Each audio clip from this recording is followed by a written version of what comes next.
Welcome to the BePure Podcast. In this episode, we take a deep dive into the power of nutrition for your mental health with Dr. Janelle Sinclair. Dr. Janelle gained her PhD in biochemistry from the University of Passau in Switzerland. Alongside this qualification, she also obtained a Bachelor of Science and a Master's in Science with first-class honours in biological sciences from the University of Auckland, followed by postgraduate certificates in health sciences specialising in mental health. But wait, there's more. These qualifications, alongside 11 other qualifications and registrations, and more than 15 years in the industry, make Dr. Janelle a leader and expert in the field of mental health. Dr. Janelle is an absolute wealth of knowledge and provides her clients with functional and evidence-based solutions to their mental well-being. Welcome, Dr. Janelle Sinclair. It is a pleasure to have you here. Oh, thank you, Lisa. It's a pleasure to be here. I was reading that bio before we started and went, oh my goodness, wow, this lady knows some stuff. Holy Jesus. But how many years did you spend at university? I mean, eight and a half plus some postgraduate studies after that, part-time while I was pregnant and things like that. So, wow. But I just love learning. I get bored if I don't continue to learn. So yeah, I thought I love learning, but clearly no, I've got some aspirations now. Awesome. I'm glad I'm motivating you today. Yeah, definitely. Yeah. Always inspired by others, always. So, I mean, that's a massive journey to go on. Do you mind me asking what inspired your interest in mental health in this space? Yeah, for sure. So one of the first things is that my father had food intolerances.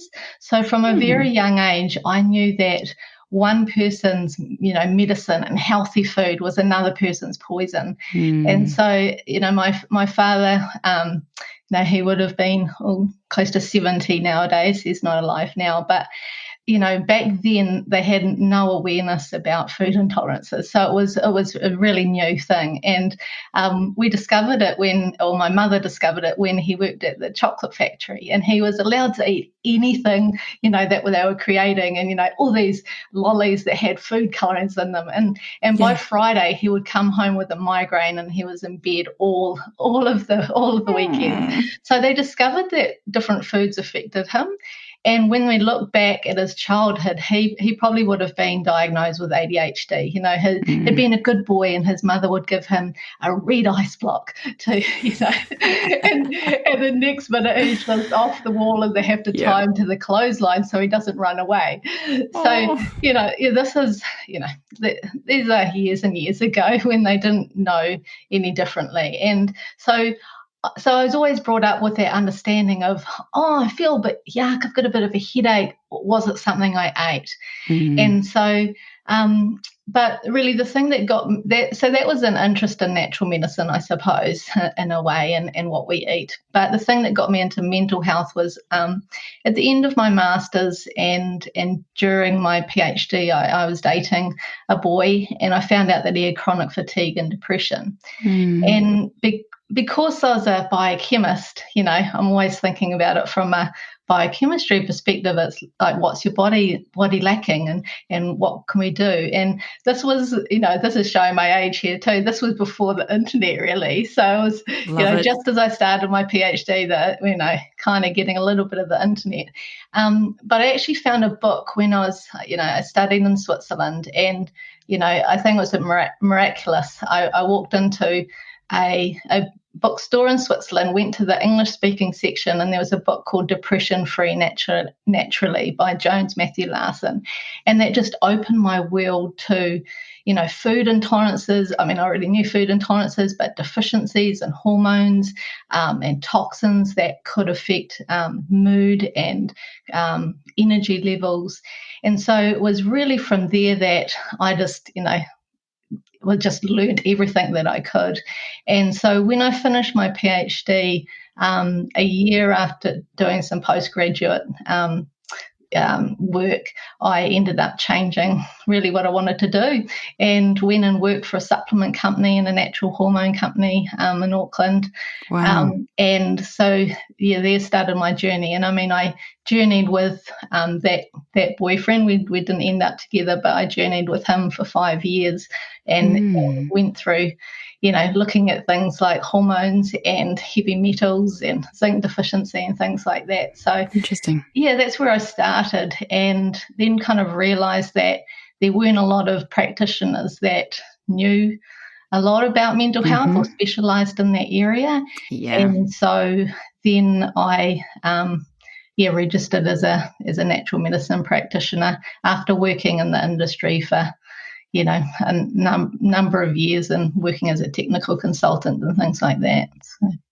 That is a journey and a half. I mean, the gift of understanding the connection between our food and our mood and our well-being at an early age, that's incredible, part one. Part two, then having somebody so close to you and witnessing their journey with mental health and well-being and seeing how their food influenced their well-being. It's huge in terms of, I guess, all the study alongside that combined with a personal learning experience. What a powerful journey you've been on. Oh, thank you. That's really cool. Really, really cool.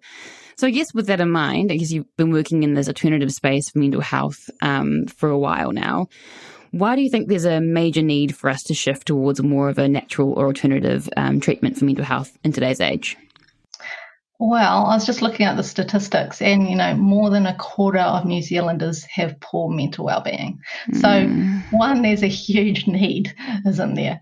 And number two, let's recognise that mental health is really complicated. So, I approach it from the physical or biochemical perspective, but, we know that there's a psychological factor here, social and spiritual as well. So, when we're talking here today, realise that, it's not just the physical. We obviously need to look at the psychological, social and spiritual aspects as well. But, I find that people kind of get offered, one or two solutions to their mental health, Yep. Here you go, the doctor, here's an antidepressant, or if they're good, like go and see a counsellor or do some CBT or something. But we also have to recognise that the brain is a physical organ, and what we put in here in our mouth affects our body and also our brain. And our brain is made up of the food that we eat. Yeah. And so we've got to be making sure that we're fueling our body, we're making our body out of what it needs. And so, that's why I think there's a need, because really we kind of give lip service to that mental health has a physiological component, that, serotonin deficiency causes depression. But if you look in the research, there's stacks of other causes for poor mental health, the gut, the hormones, the nutrients. So, why do we need it? Because, I think we need to talk about it more. Is the fact. I 100% agree with you. And I think, we see a lot of clients come through our clinic on mental health medication, and it's kind of the solution they've been offered is that. And maybe they've had 2 or 3 counselling sessions or seen a psychologist a couple of times, but they've never been on a full journey, which they may have needed if there's more sort of psychological growth to do. But also there's no offering around food, exercise, sleep, stress mediation. There's none of those other factors brought in. And we know for holistic well-being, even just for, I guess, well-being in general, that how ought to approach having all the pillars in place is really what builds a well human. And so it makes sense to create more of a well-rounded approach like you're talking about. Yeah. And it's just complicated, to be honest. There's so many factors that we have to look at. And so, and I'm sure when you work with your clients, you're trying to find from their story what it is. Is it that they're having their diet's not good, they're eating too much sugar and it's affecting their blood sugars, or, jacked up on coffee. So their, cortisol's like up here and they can't settle at night, and they're, I don't know why I'm anxious. I've had 3 cups of caffeine today. Like, exactly. That might be it. Yeah, people with 6 cups of coffee, or black tea. Yeah. It's amazing how we don't have that ability to recognize sometimes the things that we're just doing that seem very simple and very harmless, but can actually be a really big influence on how we feel and how we show up every single day. Yeah. So interesting. And that's why knowledge is key, right? Education, really powerful. I think, what's that line out of the Spider-Man movie? With great knowledge is great power, and with great power comes great responsibility to disseminate, give to others, and give back. Yeah. It always reminds me of how powerful it is to be in the know and to have those tools in your toolkit to investigate yourself and be your own detective. Yeah. So interesting. So thinking about all these factors, what are the most common ones that crop up for you in your clinical practice? Well, when I kind of review a client, I'm looking for seven different areas. And I mean, that sounds complicated, but, it's not that you have to test for everything. It's just, doing good history taking, looking at a person's current symptoms or things that they struggled with as a child, childhood conditions like eczema and asthma and colic and earaches and things like that, as well as looking at family history to see if there's a genetic vulnerability. But so the 7 things I look at is, what their diet's like right now. Are they making good food choices? So they're getting enough protein? Are they eating enough vegetables? Are they, having good balanced blood sugars? Okay. Secondly, food intolerances. So with you definitely have to rule out celiac disease for people with poor mental health. And, I love this quote. There's a quote from Frontiers in Human Neurosciences Journal, and they say a grain-free or gluten-free diet could improve the mental health of many and be a complete cure for others. Wow. Okay. So even just going gluten-free for people will, even if they don't have celiac disease, lower the inflammation of the brain. Okay, and that in itself can resolve depression because poor mental health can be caused by high inflammation. So food intolerances, that could be dairy intolerances as well, possibly histamine in a few people with anxiety. One thing that I think is close to BePure's heart is gut health. Yes. And so that's definitely something that we need to look into, find out if they've got constipation or diarrhea or a lot of bloating. So, just asking these symptoms. And nutritional deficiencies. And this is one that I love, probably just because I'm the biochemist. So it's like, make sure they've got all these nutrients because they work as cofactors, and serotonin can't be made if you don't have your magnesium or your B6, and your tryptophan. So, nutritional deficiencies is a big one that I love because sometimes, it can be as simple as one little mineral like zinc and giving it to a client, and within 7 days, their life has just changed, and I've seen clients that have been unwell for decades. And wow. I mean, and this is not every client for sure, but you get those miraculous ones, and have literally been to 5 or 10 practitioners.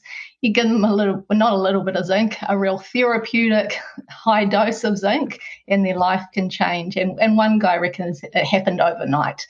Wow. His brain just worked differently the next day. Also hormones, so your adrenals, your thyroid, sex hormones, testosterone perhaps for men.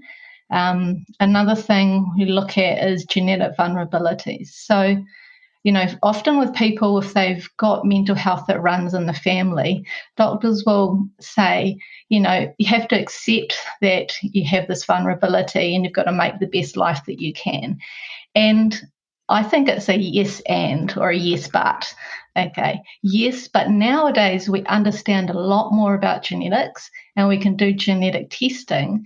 And we're not looking to find a gene to say, hey, this is the depression gene. We're trying to look for genes that give you a vulnerability, okay? But when you understand what gene you're weak in, we can actually compensate for it. So there's a few genes that mean you need more B12 or folate. For others, we need a lower oxidative stress in the body. And by doing that, honestly, depression, anxiety can lift. And finally, the biochemical imbalance. So don't look for first. It's kind of like more of a later one, because I want to do all the basic stuff first, change the diet, treat the nutritional deficiencies. Sometimes toxins can kind of come out of the body because you're looking after your liver, you're getting your minerals and your zinc and your selenium up. So yeah, toxins, heavy metals would be the seventh factor that I'd look for. Awesome. So kind of going from like a base up, right? Have we got the food, the sleep, the stress side of things in place? And then we kind of build from there and get more and more complex. I kind of look at like a pyramid in clinic when I'm helping clients, and like, these are the things you have to have before we can do this up here. And then we'll play around with the real nuanced or specialized stuff, what that's all in check. Yeah. And it depends on the client, because some clients come to you and they've got those foundational lifestyle things down, and they've been doing that, and yet things don't change for them. And so that's when you need to start looking at genetics and toxins, usually. Yeah. Awesome. So if we realize often a 7 list, just so my brain can hold them. Poor food choices. Poor food choices. Food intolerances. Food intolerances. Poor gut health. Gut health, got it. Nutritional deficiencies. Deficiencies. Hormonal imbalances. Hormones. Genetic vulnerabilities. Genetics. And toxins. Toxic load. All right, cool. There we go, people. 7 things to think about. Yeah, I know it's pretty overwhelming, but that's why you go to a practitioner. But you can start. With the first 3 or 4 quite easily, right? And I mean, inflammation can, also be one of those overriding themes as well. But you can get inflammation from most of those factors. Sort of weaves very nicely into, blood sugar imbalance, poor food choices, not enough nutrients to help with antioxidant production or the immune system regulating itself, like D and zinc, for example. Yeah.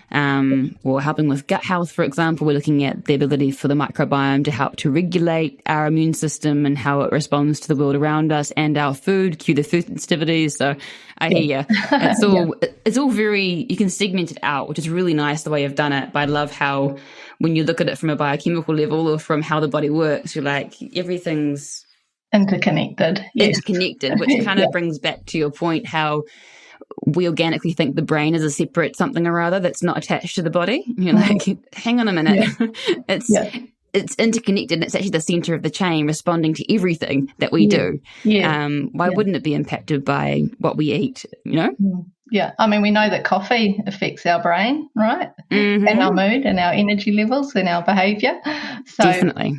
People need to understand that other nutrients and chemicals do the same. Yeah, definitely. 100%. So in terms of the biochemical imbalances, what are the most common ones that you would see? Okay. I mean, all of them, to be honest. All the above. But I always look at nutritional deficiencies, I think, and as I said, gut health, is quite common. Hormones, all of them are quite all the above. Yeah, but you base it on a person's symptoms. They come in and you go, how's your period? Oh, it's terrible. It's irregular. I've had PMS from day dot. Okay, I think your hormones might be out of balance. Someone else might be, there's mental health that runs in my family. There's, all my cousins have depression, or my parents are on antidepressants, or someone has, anxiety, and other people have autism, and so it runs through the family. Someone else, might be, I've got diarrhea and constipation and bloating. So it's based on symptoms. We don't have to address all 7 and each client, but you kind of ask questions to find out, this person just needs to clean, people that just need to clean up their diet. They might be vegan, and but they don't have enough protein, they don't have enough omega-3s in their diet, don't have enough B12, so you're focusing on the diet for them.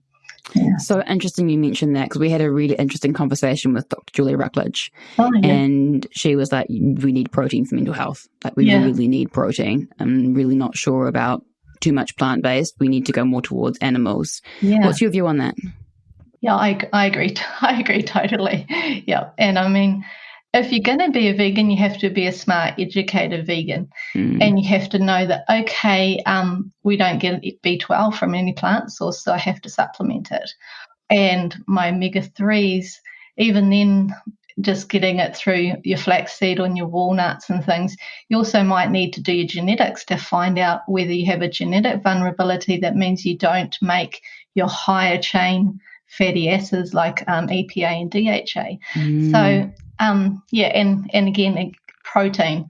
I had one client that had chronic fatigue, and we worked out she was eating about 20, maybe 30 grams of protein a day. Yeah. And I mean, the kind of standard guideline would be like 1 gram of protein per kilogram of body weight. But that's not if you're not trying to lose weight or trying to build muscle. You might go up to the 2 grams, you'd know that. So, so for a standard female, 60 grams of protein a day. So this client with chronic fatigue, 20 to 30. So just by changing her diet and getting her to improve her protein intake, might just be through a pea protein smoothie or something like that, really improved her mood and her sleep and her energy as well. It's amazing, Yeah. And I think it's also getting to the understanding that not all protein is created equally, and sometimes when we choose plant-based sources, we actually need a lot more to really get those essential amino acids, the ones that our body cannot make itself and it needs to consume every single day at a baseline. Yeah. And I think it's Dr. Donald Lehman's work where he's gone in and dived and had a look at the essential amino acids, the 9, and realized that there are 3 of those essentials that are more essentials, our methionine, our lysine, and our leucine being those that we need, but also they're ones that are really hard to get from a solely plant-based diet. And sort of recent research that I've had a look at is still talking about if you are going plant-based, you kind of need to be on the higher end of the protein spectrum to really cover off what it's missing, to make sure you're getting enough to kind of balance out the body, which I found really fascinating. I was like, sort of reiterates you, if you're going to be vegan, be a smart vegan. Yeah, and I mean, I'm not an expert in this area, but I've heard, you need to combine, your protein source, your grains with your seeds or your so educate yourself if you're going to be a vegan. Yeah, definitely. And it's amazing how powerful amino acids are as well, our protein building blocks, like the fact that there are essential ones that we have to have, but also that protein, when you go back to the origins of the word, it kind of means primary. It means that it's the one thing we need, and we don't use it for fuel, we use it for structure. We use it for building things like neurotransmitters and cells and repairing damage, detoxification. Like we use it for so many different things. Our gut health in particular, our gut wall needs certain amino acids to build itself. So it's really interesting, this kind of movement at the moment where we're starting to question how much, what kind, what type. And I think there'll be some very interesting revelations that have come out of it, considering the journey we've been on with carbohydrate quality and carbohydrate quantity, and fat quality and fat quantity as well. Yeah, right. Yeah, you're right about that. Yeah. So let's go back to those deficiencies you mentioned before. What are the most important ones for depression and anxiety? I'm guessing zinc's one of them. What else have we got? Yeah. Well, let's just start with a real basic one, iron. Okay. Yeah. Everyone here, I mean, if you're a female woman that's got your period, you probably know about iron deficiency. And the problem is that, you talk to people and they go, oh, yeah, I'm low in iron. I've had my iron tested and, doctor says that's normal. It's normal for a menstruating woman to be low in iron. I would say it's common. Yes. It's common. It's not normal. It's not optimal. I've had, clients that literally, I had a client come to me like on the Tuesday and I said, okay, we need to do all these testing. And then in the weekend, she ended up at the hospital with a panic attack and she literally thought she was going crazy. She was given, antipsychotic then and there at the hospital. Oh, wow. And the next week she went to see her GP. And because I'd already ordered all the tests, they were all there for the GP to look at. And she found out she was iron deficient and vitamin D deficient. And she says, so basically she got on some high dose vitamin D and got some iron into her, and the panic attacks went away. And so she says now that if she gets a little bit of anxiety, she has an iron test or takes some iron, because just iron itself can, give you panic attacks. It can make you suicidal. It can make you melancholic. low energy is, an obvious one. The thing is, that you can go to the doctor and they've got this reference range and, it's 20 to 200 about. And if it's 19, they'll say, oh, you need iron. So this is for ferritin, which is iron stores. If it's 19, you're a little bit low.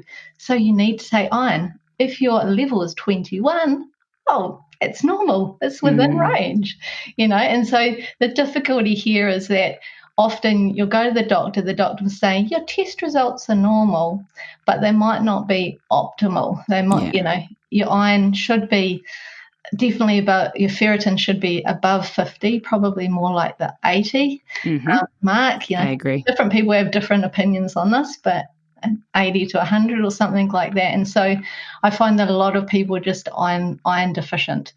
I had someone that had 7 for ferritin the other day. Yes, so just going for some iron infusions. And she had pain. She was racked with pain all over her body. So, iron, real important one. I'll list some off for you if you like. Your B12, your folate, you can get those done at the doctor. Your vitamin D, your zinc, copper, but it's high copper that's usually an issue with anxiety or postnatal depression. Did I say omega-3s? No, got that one. And I mean they kind of vitamin. Did I say vitamin D? I think it is. Magnesium, but the tests, well, I don't know if tests are that good anyway, but so they're kind of probably the 8, but then you can put on iodine or chromium, there's vanadium, there's a few others as well that's important, but you can really only get through specialty testing. But zinc would be my other mineral that is really important, and you see very commonly, if you've got white dots in your fingernails, it's a sign of zinc deficiency, and stretch marks is another common sign that people can look for. But, like zinc is a mineral that has 200 functions in the body. And so it's so essential. And again, this is one that vegan diets aren't very hot on. So, but zinc is really important for mental health because it's this, other than iron, is the second the mineral that's in the highest concentration in the brain, and it helps make serotonin, and it also is thought to actually act as a neurotransmitter itself. Okay. That's interesting. Yeah. And zinc deficiency is found in major depression, bipolar depression, anxiety, fibromyalgia. And I think one of the most interesting things here is if someone's zinc is low, or the lower the zinc, the more severe your depression. Okay. And so we can do testing for zinc. Again, they're not perfect tests, but it's better to test and see to get a gauge there. Yeah. And I always look for zinc in people that have zinc that runs through the family. Okay, there's a condition called pyroluria, which involves zinc deficiency and B6 deficiency, and so it can run in families and lead to depression and anxiety and dyslexia as well. So that often runs their family, and it also makes you prone to stress intolerance. Okay, so if people just don't have a tolerance for stress at all, I always look for zinc. Okay. Which is a really nice way of putting modern society as well. Like, I think we're living in a modern world where we're all asked to go, do, be, have stress, multiple places to connect with, things to manage. Their brains are always on, right? We're living in a really stressed, orchestrated world, and there are canaries in the coal mine that aren't built for it. They're built for living in the Bahamas, sitting on the beach. And that's okay, like it's okay to be that human. Yeah. But then in the modern context, you probably need a bit more support to help you live at your best in the modern world that is chaotic and it is busy. Yeah. And you'll probably say there's people that don't have so much resilience. Okay. Yeah. But zinc can, as I said before, I've seen people that have been unwell for decades. have zinc, and it just changes their world. So that's one that was definitely worth looking at. Omega-3 is another one. I think we touched on that as well. And just because fish is so expensive nowadays, or people don't like fish, there's and then people have questions about toxins in fish, so they just can avoid it completely. It's a real struggle, It's a conundrum, yeah. Yeah, and so omega-3 is a common deficiency as well that we see in our society, not just because of the fish, but because of farming practices with our meat, and it's not so bad here in New Zealand, but overseas, corn-fed beef and things like that don't have the same omega-3 content as grass-fed. So it's getting broader into the context. It's not what you're eating; it's what your food's eating as well. Yeah, true. Yeah, for sure. But there's some quite cool studies on omega-3 that if you take some people with major depression, if you give them high dose EPA, which is a component of omega-3, if you give them the specific type of omega-3, half of people will have a 50% reduction in their depressive symptoms within 12 weeks. For some people, in as little as 4 weeks. Wow. So, and the omega-3 or the EPA is as effective as fluoxetine. Okay. So, yes. That's an SSRI, just for the guys up there who are like, fluoxetine what now? Yeah, an antidepressant, one of the major antidepressants. Yeah. So for people that have depression and don't eat fish, and haven't eaten fish for years, one of the things they can start with is trying taking some omega-3. But you can't just get it from the supermarket. Like, zinc you can probably get from the supermarket, but as long as you take enough capsules, you'll be right. But with fish oil, you do have to get a high quality, high dosage of EPA. And the difference between the DHA and EPA is one of the most important things as well. So you're looking probably at 1,000 milligrams of EPA. It's a matter of looking at the back of the bottle and going, okay, there's that much fish oil. How much of that fish oil is EPA? And is that going to be that, is it 1,000 milligrams, you said? Probably up to 2, depending on the DHA.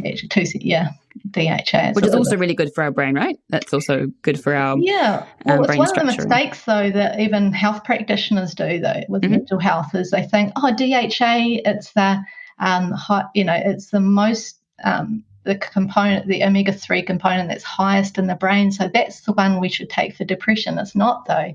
It's actually EPA, which has an anti-inflammatory effect. Okay, so it's not the fact that it's a component of the brain. It's the anti-inflammatory effect that they think that has leads to helping with depression. Which really aligns with the literature around brain inflammation and depression. That makes complete sense. Yeah. Really aligns with it. I always think EPA, inflammation, DHA, like how do you grow a brain, neurogenesis, structure, like thinking of pregnant mums and babies in particular. It's worth like, okay, one's for the inflammation, one's for the structure. Got it. Yeah, for sure. The combination factor. Yeah. That's awesome. So what are some of the reasons you think that we have the deficiencies beyond the, not eating fish, like the zinc deficiency? Where does that come in other than us not eating enough meat? Well, zinc is really probably a genetic hereditary factor with pyroluria. So but we don't have a gene for that, so we can't test for it. You can test for pyroluria, but I don't think the test in New Zealand is sensitive enough because it has to get shipped over to Australia, and I just don't think that it's sensitive in my experience. So I will just look at zinc and copper for that, and just and based on symptoms and history as well. So the other reason, I mean, we've talked about the fact that soils are depleted. Well, we sort of touched on that in farming practices. And so the problem is, even if you think you're eating a good diet, doesn't mean that you're going to get the nutrients that you actually need, right? Definitely. And I mean, we've touched on stress as well, and magnesium is depleted by stress for sure. And so So stress can deplete zinc in some people as well. For other people with poor genetics, it's not that you have a deficiency per se, but it may mean that you have a higher requirement for a nutrient. Okay, so you probably would have heard of the MTHFR gene, and it's one of the biggest genes that people talk about for mental health. And just as a side, I think one of the things with mental health is you have these gurus that are trying to say, MTHFR is so important for mental health. And then you've got another guru saying, magnesium, it's, deficiency, so important for mental health, and someone else is vitamin D. And it's like, in reality, that's really good marketing. But in reality, it's all of these things, and it's different for different people. So with the MTHFR gene, people have a higher degree of need for folate and for B12, and especially in their methylated forms. So methylfolate and methyl B12. Okay, and so it's not that they have a deficiency necessarily, it's just that they have a greater need so that they can actually make the neurotransmitters, so they can actually detox their body. So these are the ones on the bottle, right? When you look at the back and you go MTHF something or other for the folate, or the methotetrahydrofolate, as you want it in full. Or I might say... what's the other one? Quatrefolin is the other one you can see. And then when it comes to B12, we're looking for either mecobalamin or methylcobalamin written on the bottle, which means it's methylated or it's a different form. It's been taken from the stuff you get in your food and then made into a form that goes into this special cycle that helps with our mental health and well-being and a whole bunch of other cool things. Yeah, because people, if you look at a multivitamin and you see folic acid in it, I'm kind of throw it away, because it's just showing it's using the cheaper forms and and that obviously the research teams on those companies aren't up to date with the cutting edge science, really. So, and I think it's really interesting to help people understand that as well. In your food, you have folate, which is not folic acid.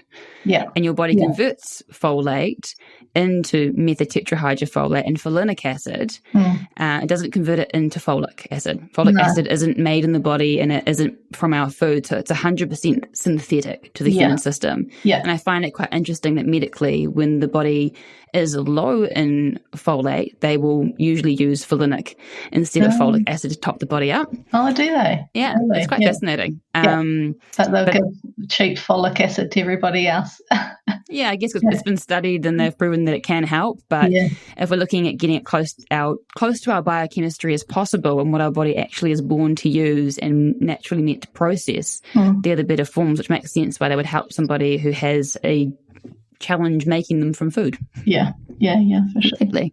That's amazing. Really, really interesting. So I want to go back to the iron conversation because I think that's one of the most interesting ones. I've seen humans literally do a full 360 night and day with an iron infusion.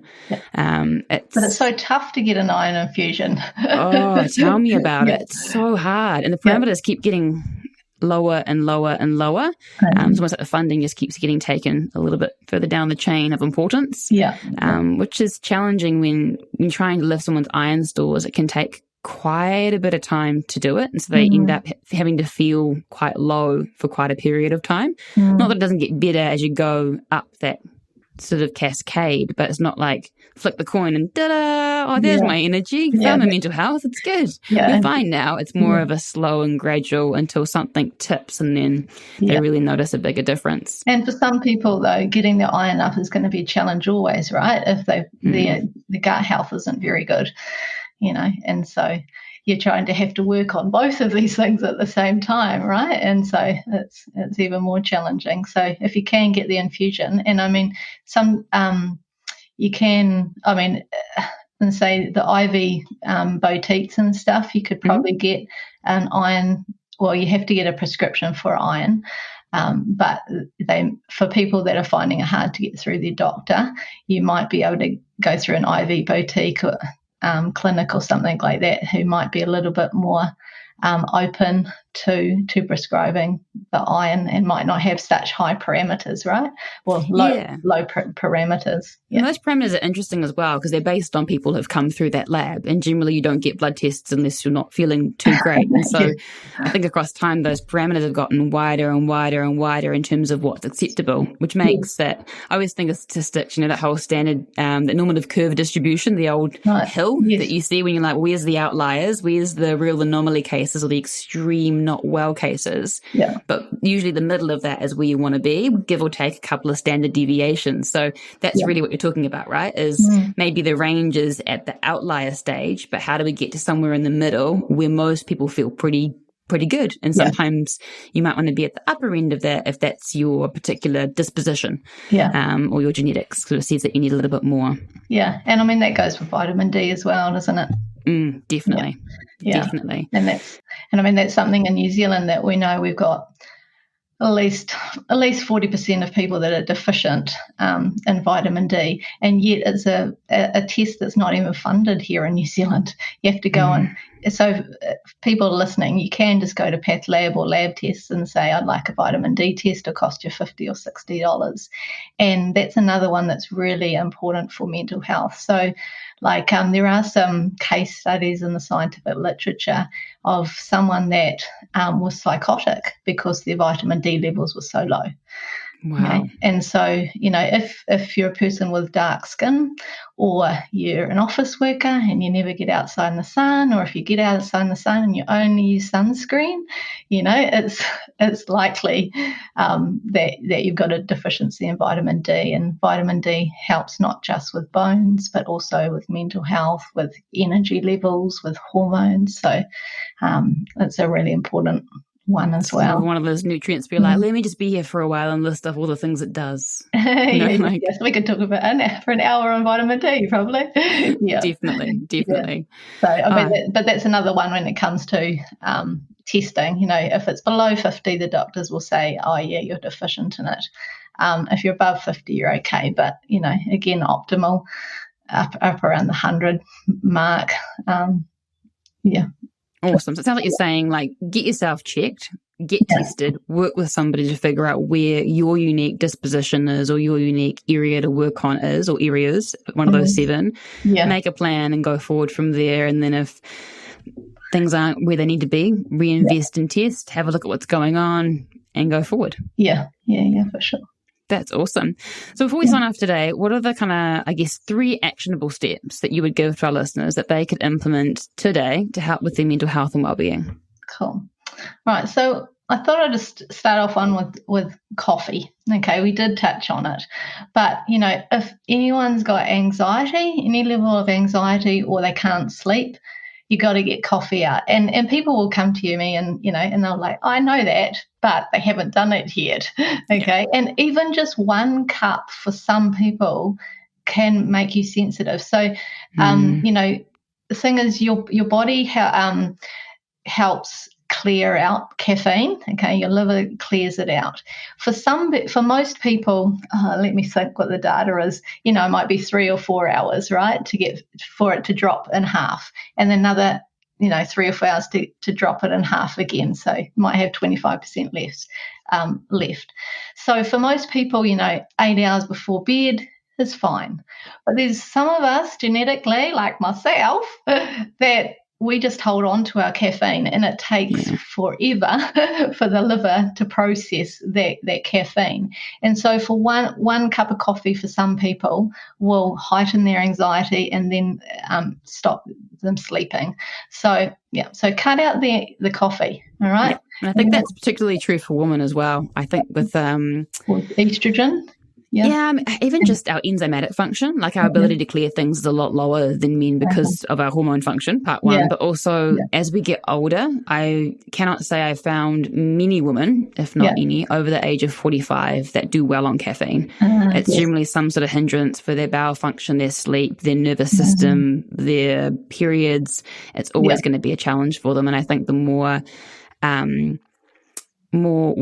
more stress you have in your life, the less likely you generally are to cope with the extra caffeine, even though it's generally what people go for. Yeah, so it's the catch-22. I didn't sleep, so I need that coffee to give me some energy, but then you're drinking the coffee and so you can't actually get to sleep.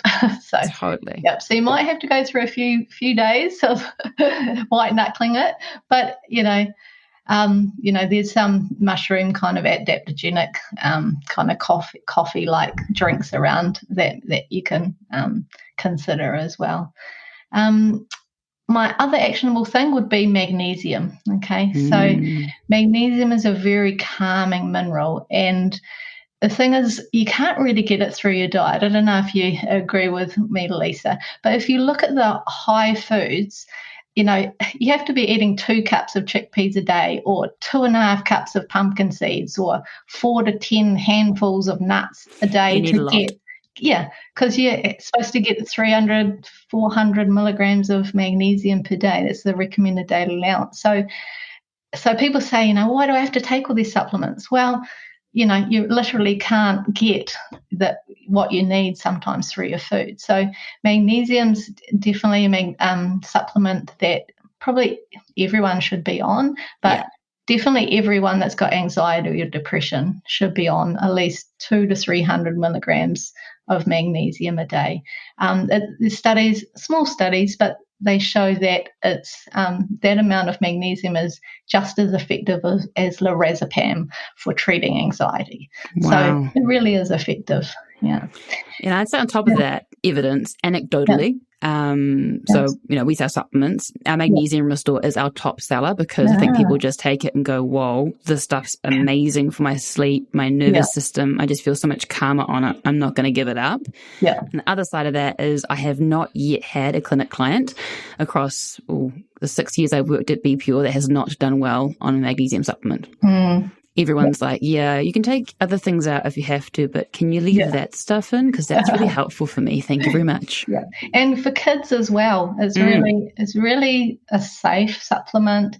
And and giving it to kids that are a bit anxious or can't sleep is another good option there too. Awesome. So the last thing is I've got a questionnaire on my website.